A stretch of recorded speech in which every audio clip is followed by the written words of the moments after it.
Assalamualaikum warahmatullahi wabarakatuh. Selamat sore pemirsa setia TVRI Jambi dimanapun Anda berada. Apa kabarnya hari ini?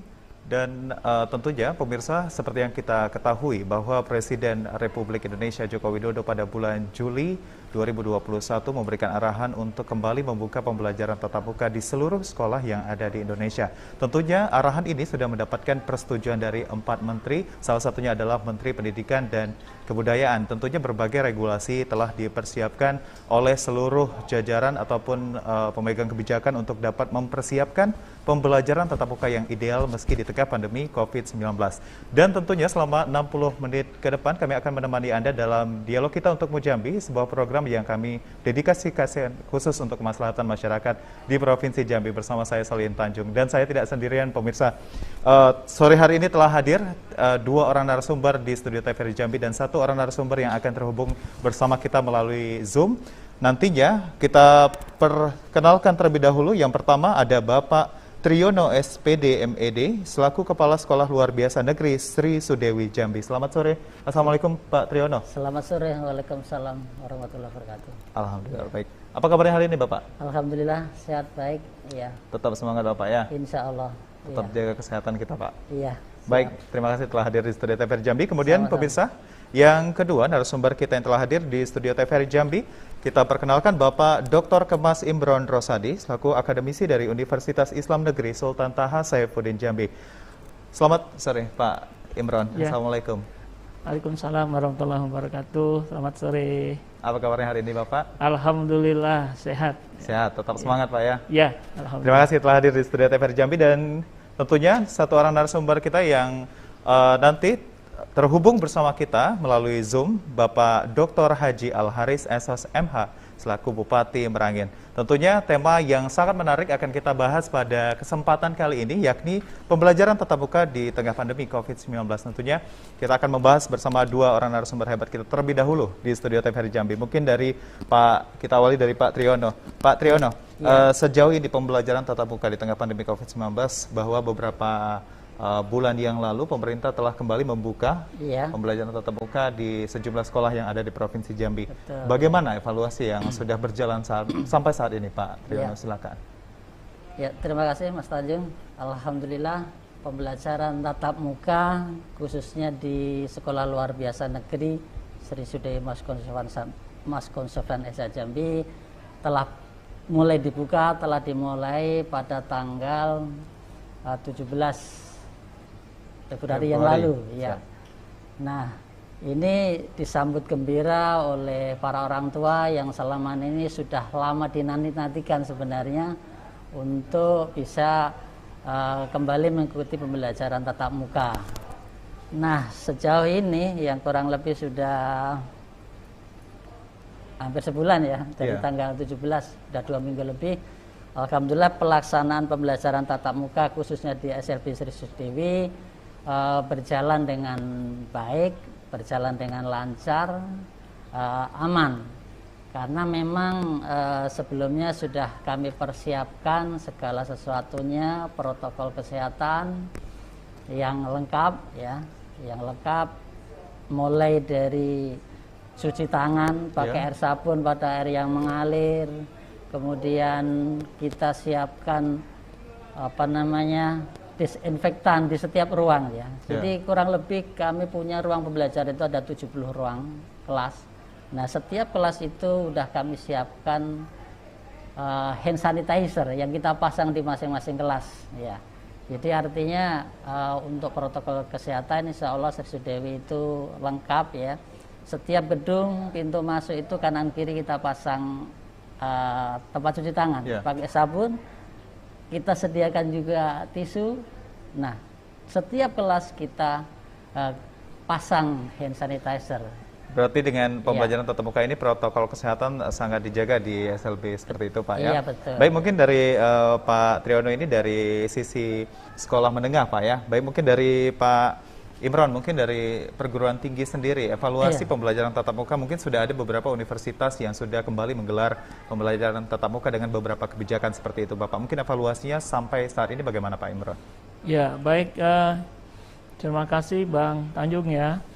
Jadi untuk kampus kita ya, hari ini kita masih belajarnya daring, ya masih belajarnya melalui fasilitas internet. Jadi perguruan tinggi kita menggunakan e-learning ya, e-learning kita gunakan, terus juga kita join dengan meeting Zoom, juga menggunakan WA, dan ada beberapa lagi misalnya menggunakan Google Meeting, dan hari ini masih menerapkan itu. Artinya kita masih melihat langkah-langkah apa yang harus mesti kita lakukan terkait dengan penyesuaian, karena kebijakan ini merupakan sesuatu yang bagi kita adalah perlu penyesuaian yang betul-betul optimal karena kondisi seperti ini. Makanya di kampus kita belum menerapkan pembelajaran tatap muka langsung, masih menggunakan daring dan e-learning. Nah, itu yang kita lakukan di kampus kita.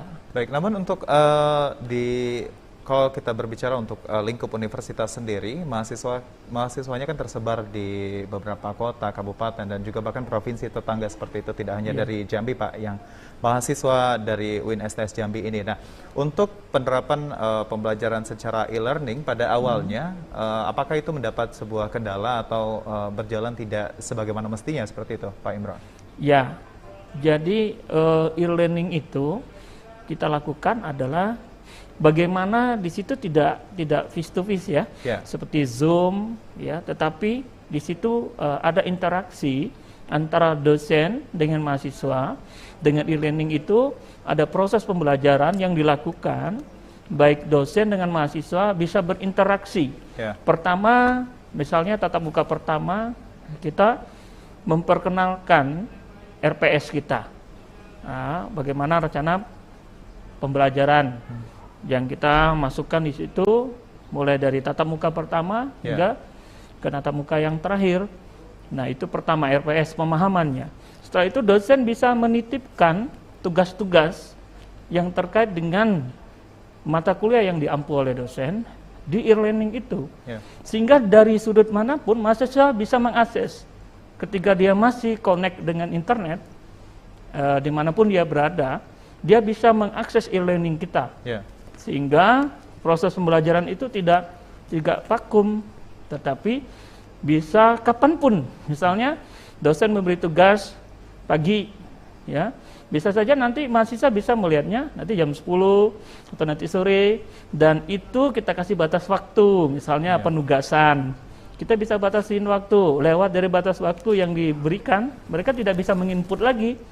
Dosen bisa leluasa membuka dan mengunci absen siswanya, mahasiswa kita bisa ada absen langsung di sana, pemberian tugas, menyelesaikan tugas, dikirim kembali di e-learning, dosen bisa melihat di e-learning, bisa mengoreksi dan bisa memberi nilai di sana.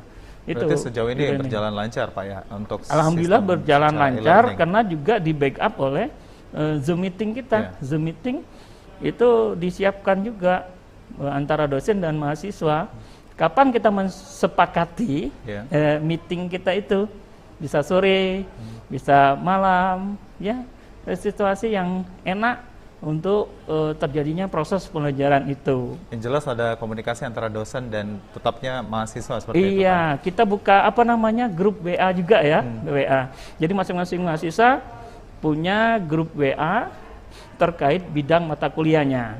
Jadi di situ ada dosen pengampunya bergabung dalam WA itu. Nanti bisa di situ kita berkomunikasi terkait dengan e-learning, terkait dengan Zoom meeting, dan alhamdulillah selama setahun ini masa wabah COVID-19 ini, alhamdulillah pembelajaran di kampus kita alhamdulillah berjalan dengan lancar. Alhamdulillah. Baik, mungkin dari Pak Imron kita ke Pak Triyono kembali. Mungkin sama pertanyaannya, Pak. Untuk kendala mungkin yang dihadapi, karena mungkin untuk penerapan pembelajaran secara daring untuk anak-anak di sekolah luar biasa akan sedikit berbeda dengan anak-anak pada sekolah umum seperti itu. Mungkin kendala yang Bapak hadapi, yang Bapak temukan pada awal penerapan pembelajaran secara daring terlebih dahulu bagaimana Pak? Baik Mas Tanjung, sebagaimana kita ketahui bersama bahwa anak berkebutuhan khusus itu memang ya katakanlah memang sedikit mengalami hambatan lah seperti itu ya. Jadi hambatannya pun bervariasi macam-macam ya. Hambatan intelektual, hambatan komunikasi, bicara, ada yang tunanetra dan sebagainya. Nah, tentunya untuk pembelajaran daring untuk anak berkebutuhan khusus ini, ya tentunya tidak bisa berjalan seperti sekolah pada umumnya lah. Artinya kemampuan IT sendiri untuk anak-anak berkebutuhan khusus ya, apalagi anak yang tunagrahita kan itu mengalami kesulitan. Jadi belajar daringnya itu dengan IT yang terbatas lah kan. Baik, mungkin kita tahan sejenak Pak Triyono ya. Kita akan kembali usai jeda pariwara berikut. Kita tahan terlebih dahulu dialog kita sore hari ini. Pemirsa tetaplah bersama kami di Dialog untuk Mujambi.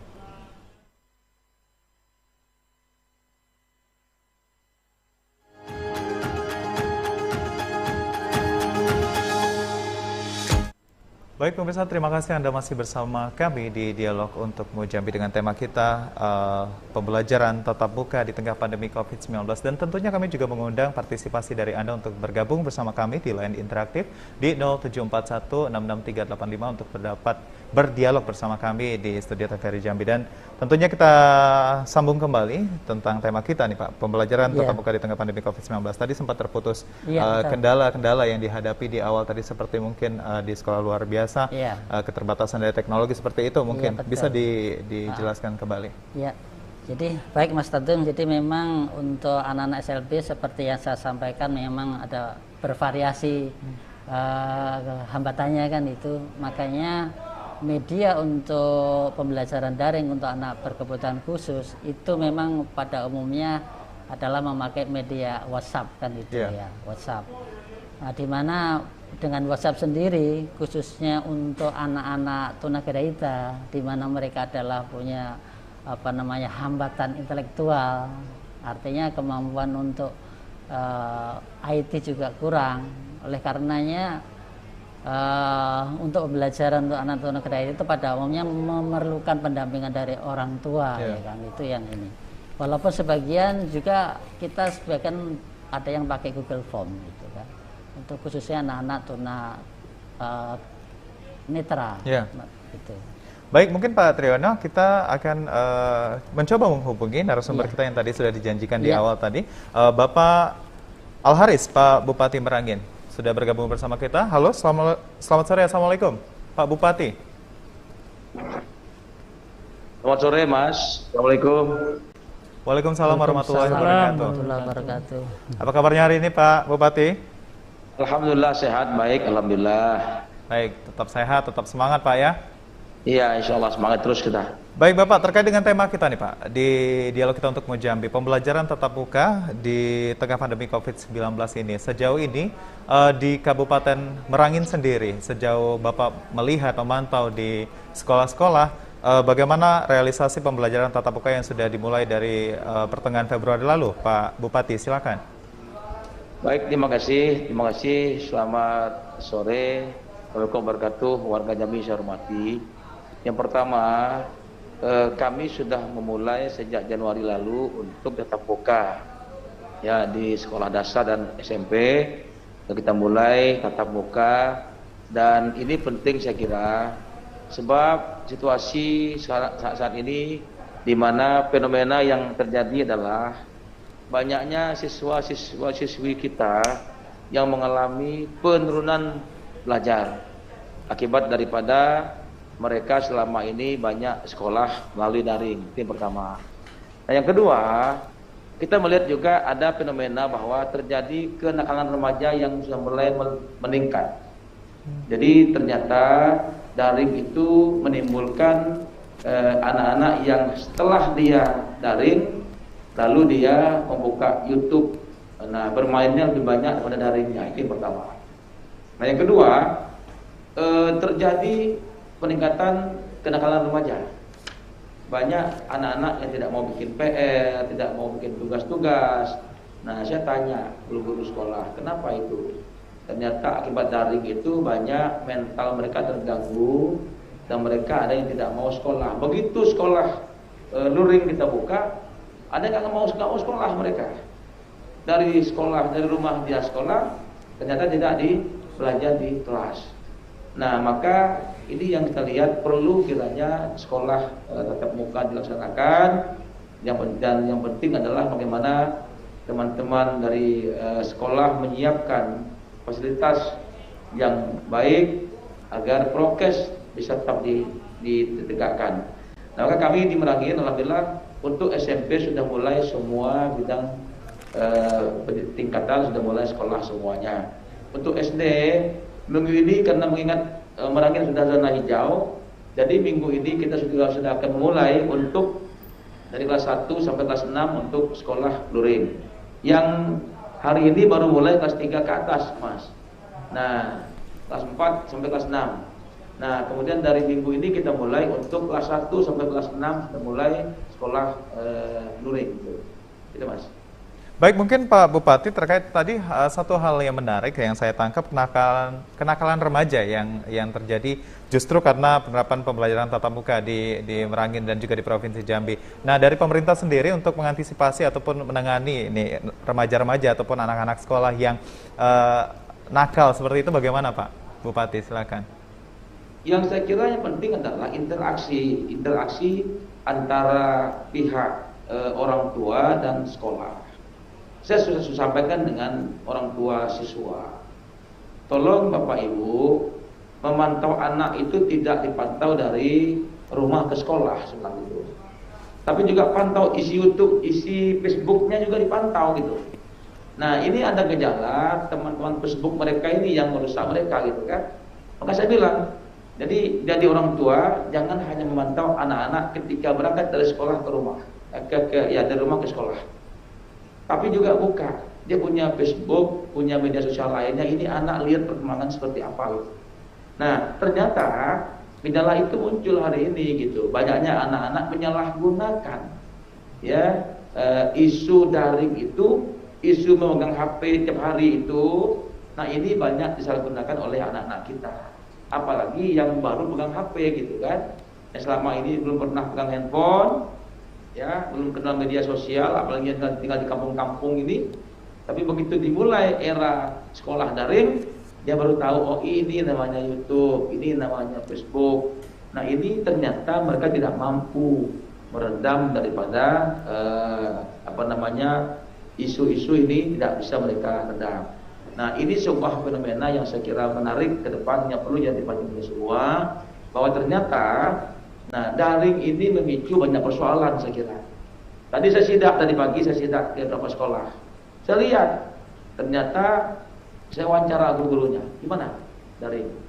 Apa yang disampaikan? Pak, banyak anak-anak kita yang memang menemukan cara yang salah dalam belajar, Pak. Sehingga mereka ada yang takut bikin PR, takut ke sekolah, dan dari rumah dia berangkat. Nah, ini sebuah fenomena yang menimbulkan persoalan-persoalan baru saya kira yang perlu menjadi perhatian kita, utamanya orang tua maupun guru, juga saya kira teman-teman yang bergerak di dunia pendidikan ini. Nah, itu. Baik, tentunya kerjasama dari orang tua, guru dan juga dari muridnya sendiri Pak ya untuk dapat ada interaksi, bisa mendukung. Ada interaksi, Mas. Iya. Jadi interaksi itu ada hubungan antara orang tua dengan guru ya dalam rangka bagaimana memanage anak ini sehingga dia bisa menjadi seorang pelajar yang betul-betul dia kuasai ilmunya. Yang kedua, tadi saya bicara soal kualitas tadi. Kita mengakui ternyata kualitas belajar anak-anak daring itu jauh sangat menurun daripada anak-anak yang luring. Pasti itu. Nah, ternyata mereka tidak lengket di otak mereka. Ketika belajar daring, ternyata mereka tidak lengket. Kenapa? Karena habis buka belajar daring tadi, selesai daring, dia buka YouTube, dia buka lagi fitur-fitur lain yang ada di handphone itu. sehingga yang tadi dia belajar daring itu dia lupakan. Yeah. Ini masalah kita, ya kan? Nah, ternyata kualitas daring jauh lebih menurun daripada kualitas anak yang belajar luring. Nah, ini perlu dicermati oleh orang tua siswa saya kira. Karena kita tidak ingin nanti anak-anak kita yang utamanya kelas 3 ini, yang 3 SMP mau ke SMA mau kuliah. Nah, ini bahayanya nanti. Karena kita khawatir nanti mereka tidak mampu masuk perguruan tinggi negeri hanya karena mereka sekolah daring tadi. Yang SMP mau ke SMA nanti ternyata tidak mampu untuk masuk sekolah yang favorit. Ini masalah. Baik Pak Bupati, ini terkait dengan pengumuman ataupun sampaian dari tim Satgas COVID-19 menemukan bahwa ada klaster baru, jenis baru dan dengan kode B117 COVID-19 sendiri. Dengan penerapan pembelajaran tatap muka sendiri, bagaimana pembatasan ataupun antisipasi yang dilakukan oleh pemerintah Kabupaten Merangin sendiri? Apakah dengan memberikan vaksin kepada guru dan juga peserta didik seperti itu, Pak Bupati? Baik, saya sudah rapat dengan teman-teman Satgas semuanya bahwa kita menerima 2.300 vaksin tempoh hari, Mas. Ya, yang diberikan kepada petugas medis, kemudian juga petugas keamanan, ya, itu diutamakan guru dan juga diutamakan. Nah, sekarang ini kita rencanakan untuk guru dan kepala sekolah ini yang kita beri istiqlal. Nah, untuk tenaga medis sudah berjalan, tetapi kan banyak di antara medis kita yang tidak bisa ikut vaksin. Ada yang ibu hamil, ada yang karena darahnya tiba-tiba naik, nah sehingga tidak lolos screening gitu kan. Ini juga jadi masalah. Nah, saya rapat kemarin, saya ingin Satgas untuk segera memberikan vaksin kepada teman-teman polisi yang di lapangan bekerja. Contoh mungkin para Kapolsek, kemudian juga para kepala sekolah, juga dan Ramil, nah Babinsa. Saya kira ini yang orang yang rajin memberikan penyuluhan di tengah masyarakat, saya kira. Ini yang menjadi target utama kita berikutnya. Nah, samping yang berikutnya adalah ini COVID, ada lagi COVID-19 jenis B117 ya, yang baru ini. Nah, saya kira tugas kita adalah bagaimana prokes tetap kita jalankan.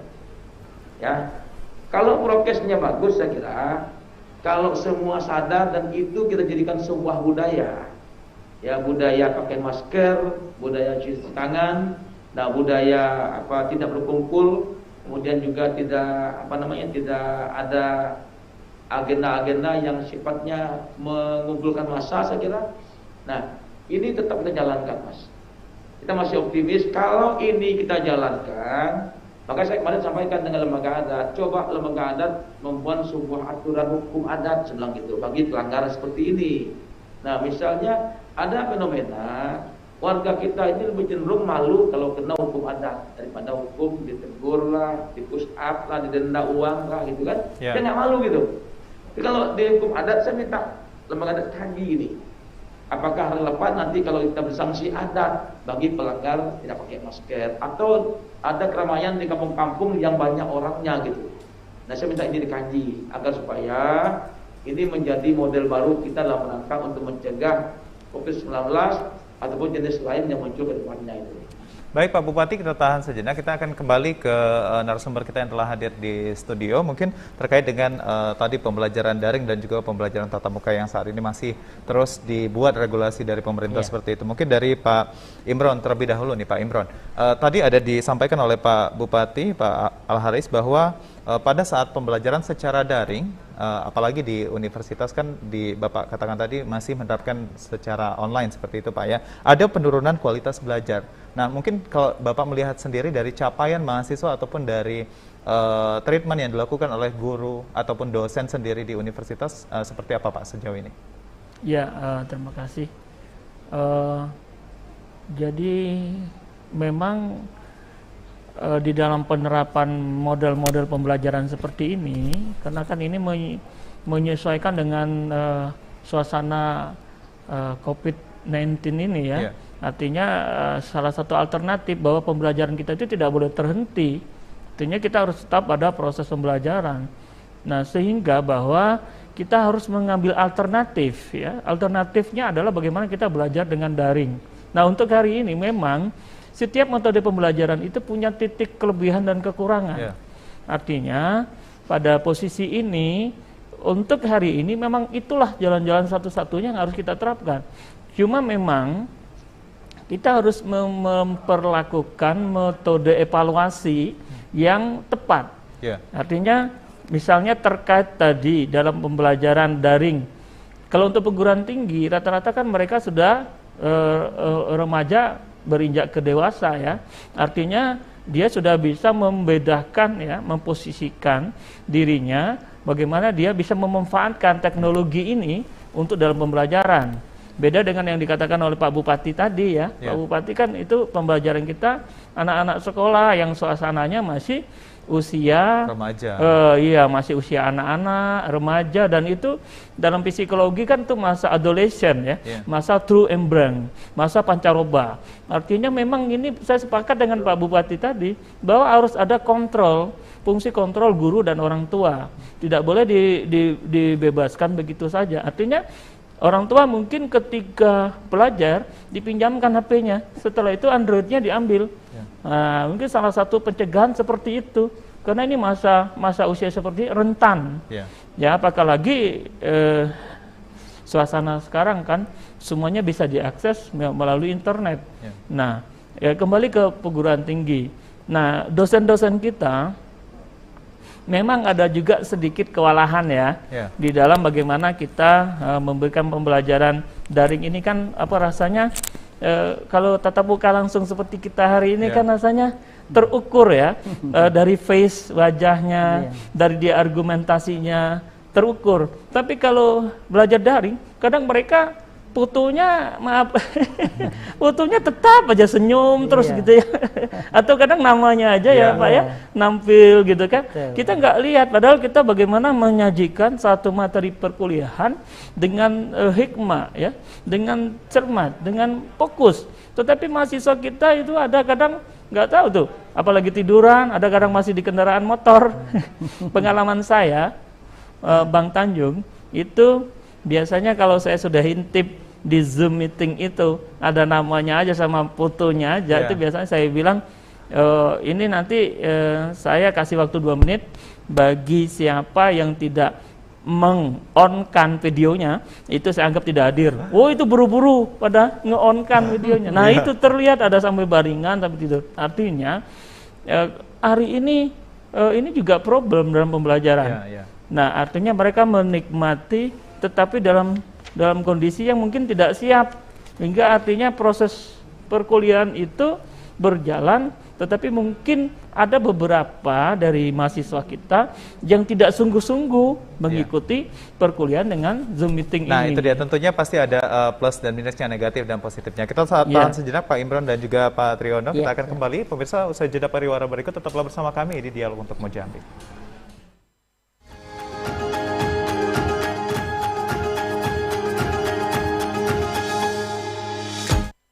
Baik pemirsa, terima kasih Anda masih bersama kami di Dialog untuk Mojambi, dan kita akan kembali menyapa Pak Bupati Merangin. Halo Pak Bupati. Halo. Baik Pak Bupati, dengan tadi yang di awal saya sampaikan bahwa di Juli 2021 ataupun di awal semester ganjil tahun ajaran 2021-2022, Presiden sudah membuat arahan untuk seluruh sekolah membuat pembelajaran tatap muka dengan berbagai regulasi tertentu seperti itu. Bagaimana optimisme dari pemerintah Kabupaten Merangin sendiri untuk menggelar di bulan Juli nanti, Pak? Izin Mas, agak gangguan dikit Mas, ulang Mas. Baik, bagaimana dengan optimisme dari pemerintah Kabupaten Merangin sendiri untuk dapat mengikuti arahan dari Presiden untuk kembali membuka pembelajaran tatap muka pada bulan Juli 2021 yang akan datang, Pak Bupati? Silakan. Ya, baik, terima kasih.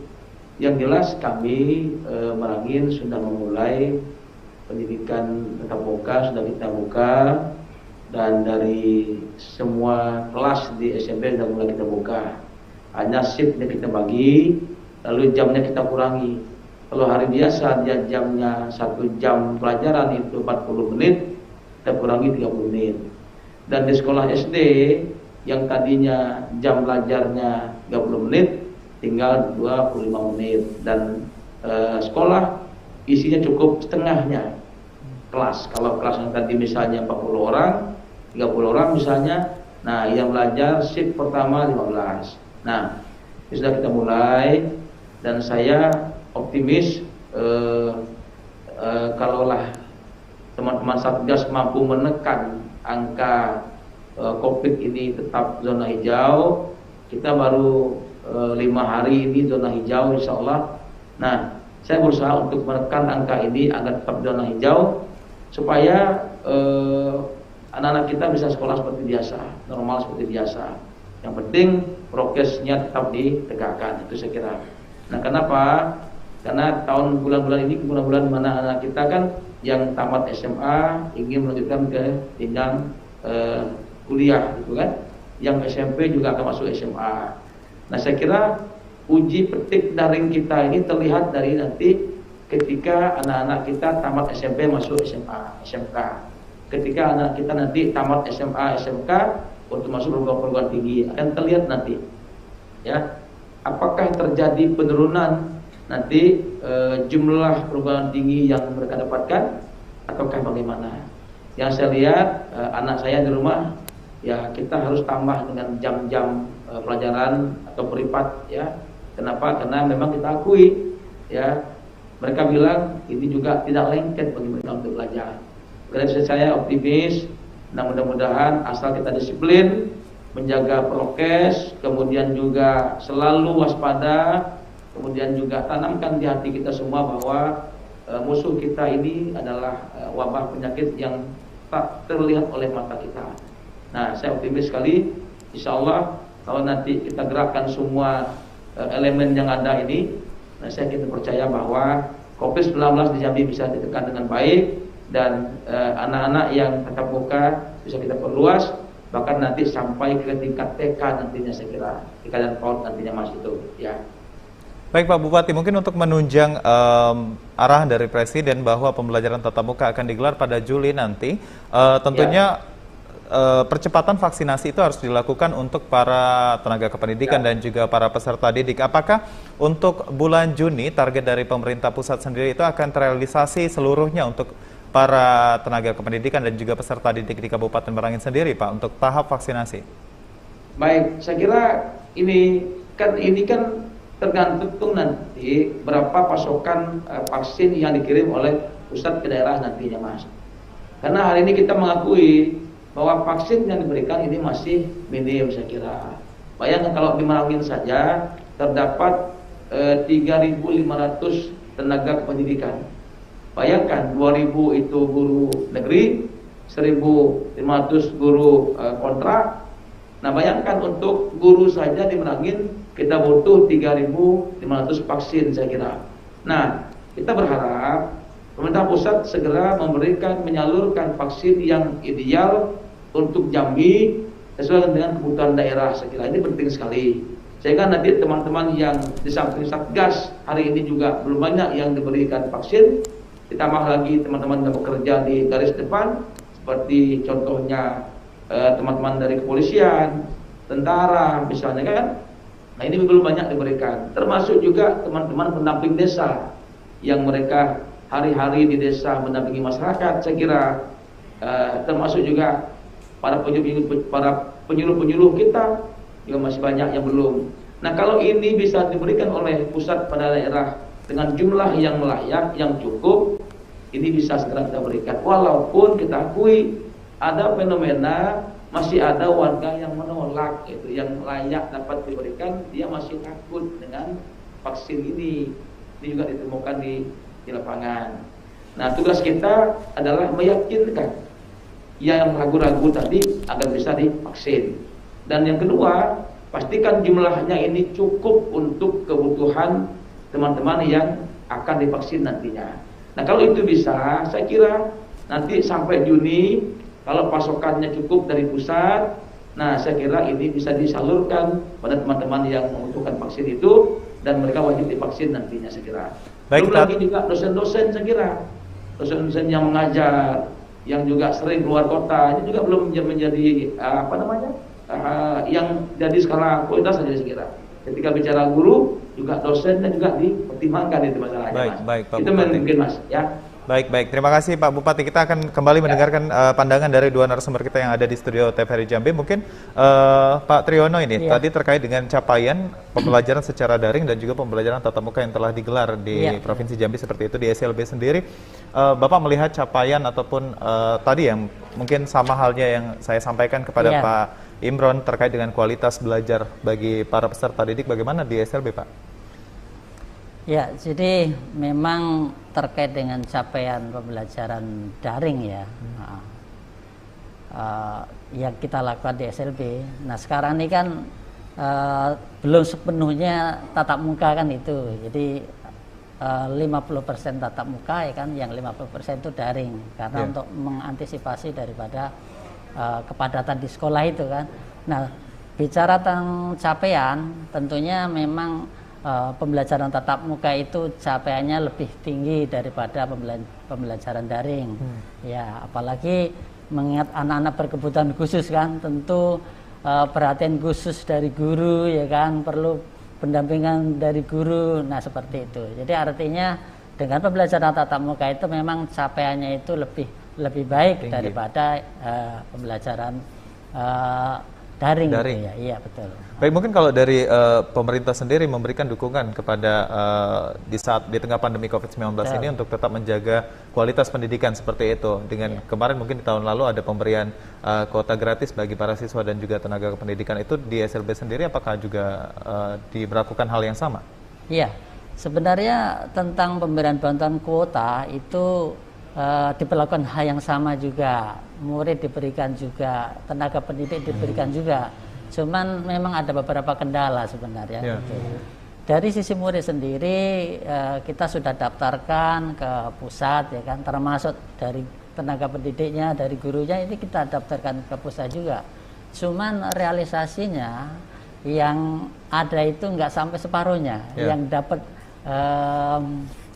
kuota sampai pada yang bersangkutan itu, yang kita kirimkan itu nama-namanya itu. Nah seperti itu faktanya. Baik. Mungkin kalau kita tadi sempat menyinggung sedikit terkait dengan untuk menunjang pembelajaran tatap muka baik di lingkup universitas dan juga di sekolah menengah dan juga sekolah dasar, itu harus ada vaksinasi yang sudah diberikan pada peserta didik dan juga tenaga pendidikan. Mungkin kalau rencananya ke depan apakah di SLB itu sudah mulai dilakukan vaksinasi ataupun sudah dilakukan kepada seluruh tenaga kependidikan? Baik Mas Anton, jadi pada prinsipnya untuk vaksinasi ini kami itu setuju ya kan, untuk memastikan bahwa meyakinkan orang tua supaya dalam melepas anak didiknya ke sekolah, putra-putrinya maksud saya ke sekolah itu tidak was-was dengan adanya para guru itu adalah sehat gitu kan. Harapannya dengan vaksin itu memang para tenaga guru itu kan bisa insya Allah selalu sehat walafiat, maka pencegahannya salah satunya dalam melalui vaksin. Nah sejauh ini kami sudah mendapatkan perintah melakukan pendataan daripada guru dan karyawan ya untuk dilakukan vaksinasi, dan ini sudah saya sampaikan daftar nama-namanya ada 122 guru ya kan, termasuk karyawannya itu daftarnya udah kami sampaikan kepada dinas pendidikan. Nah, seperti itu. Yang siap untuk divaksin. Untuk divaksin ya. Baik, mungkin kalau dari Pak Imron sendiri, bagaimana Pak terkait dengan realisasi vaksinasi untuk mendukung pembelajaran tatap muka pada Juli nantinya? Ya, di kampus kami itu sudah ada pendataan.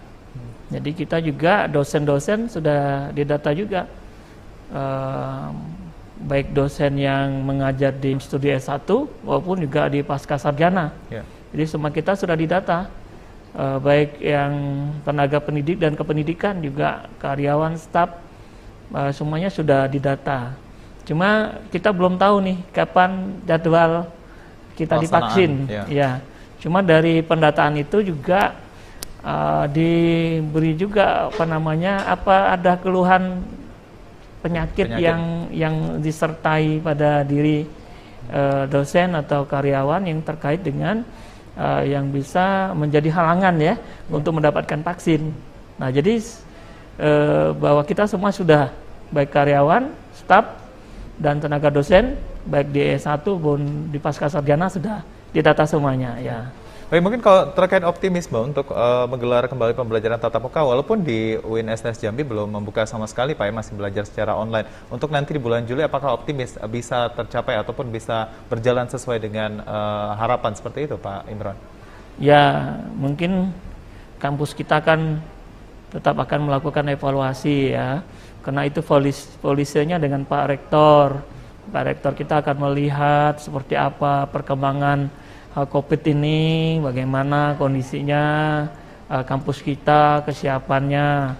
Karena jumlah mahasiswa kita itu cukup banyak, ya kan? Artinya kita juga harus menyiapkan seperti yang tadi, ya, hand sanitizer-nya seperti apa, apa namanya lagi, yang terkait untuk termogannya kita sudah siap, ya. Sudah itu kita mengkondisikan juga kalau mahasiswa kan belajarnya juga kan, kesiapan dosennya, ruang belajarnya juga harus kita kondisikan, terkait juga safras kita juga. Nah, itu nanti akan dievaluasi terkait dengan perkembangan kemajuan daripada wabah COVID ini, dan itu nanti kebijakan finalnya ada dengan Pak Rektor kita terkait dengan apakah nanti di bulan Juli kita belajarnya masih daring atau mungkin sistem buka tutup on off ya, masuk terus tutup ya, seperti apa nanti kita lihatlah seperti apa nanti ke depannya. Situasi dan kondisi yang iya, kondisinya Pak, ya. Seperti apa baik ya. Pak Imron dan juga Pak Triyono, kita tahan sejenak, kita akan kembali pemirsa usai jeda pariwara berikut, tetaplah bersama kami di Untuk Mojambi.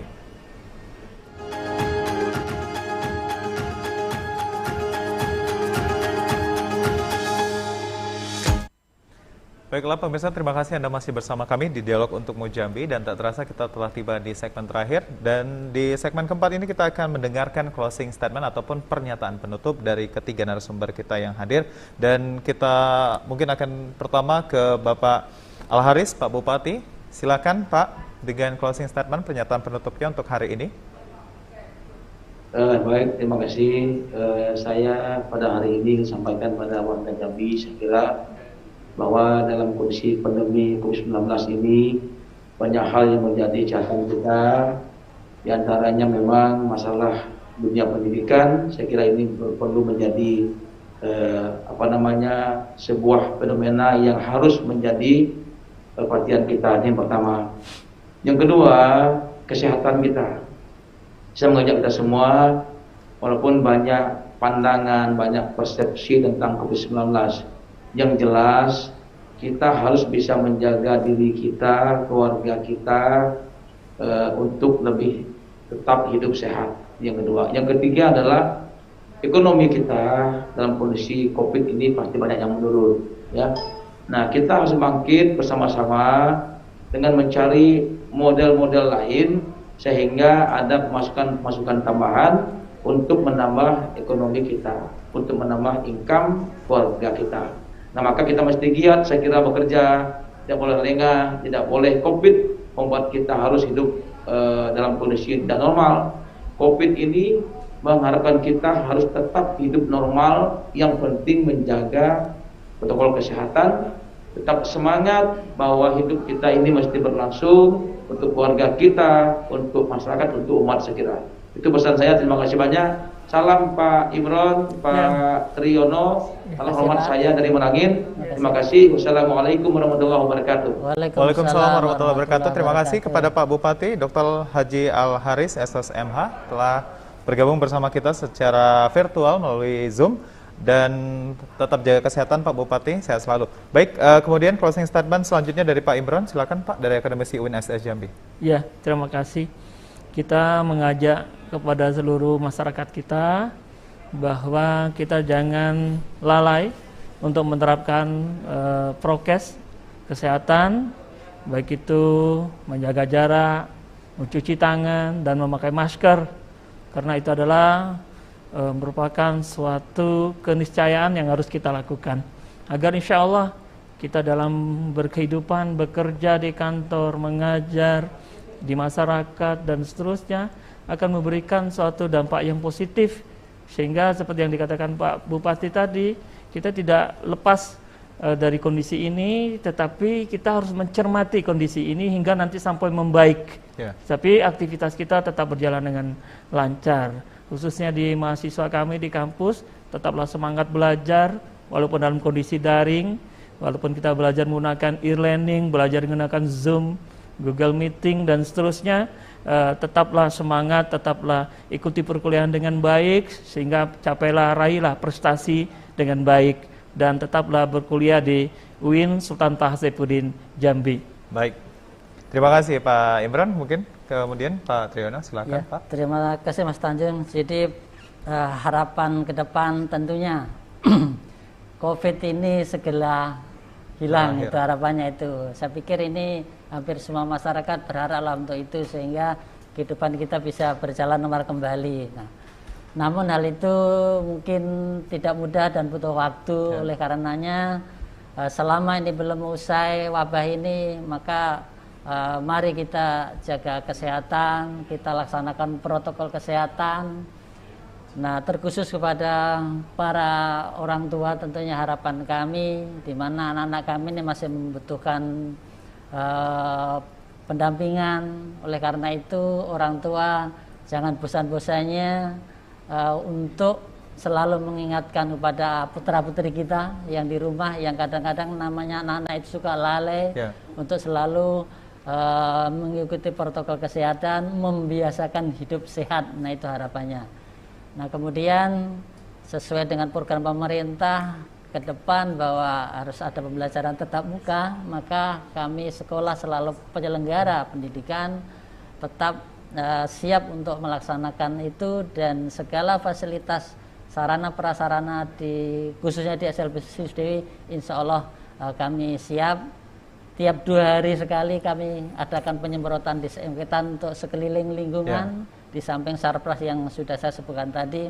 Ini untuk memastikan bahwa lingkungan kita adalah steril. Nah, itu harapan ke depan. Baik, terima kasih tentunya telah hadir di studio TVRI Jambi kepada Bapak Triyono SPD MED dan juga Pak Dr. Kemas Imron Rosadi dari Akademisi UIN STS Jambi, dan tentunya kepada Pak Bupati Merangin Bapak Dr. Haji Al-Haris SOS MH telah bergabung bersama kami. Terima kasih Bapak, sehat selalu, tetap jaga kesehatan, salam untuk warga Merangin Bapak. Baik pemirsa, demikianlah dialog kita untuk Mujambi dengan tema kita pembelajaran tatap muka di tengah pandemi COVID-19. Mewakili kerabat kerja yang bertugas, saya Solihin Tanjung pamit. Wassalamualaikum warahmatullahi wabarakatuh. Sampai jumpa.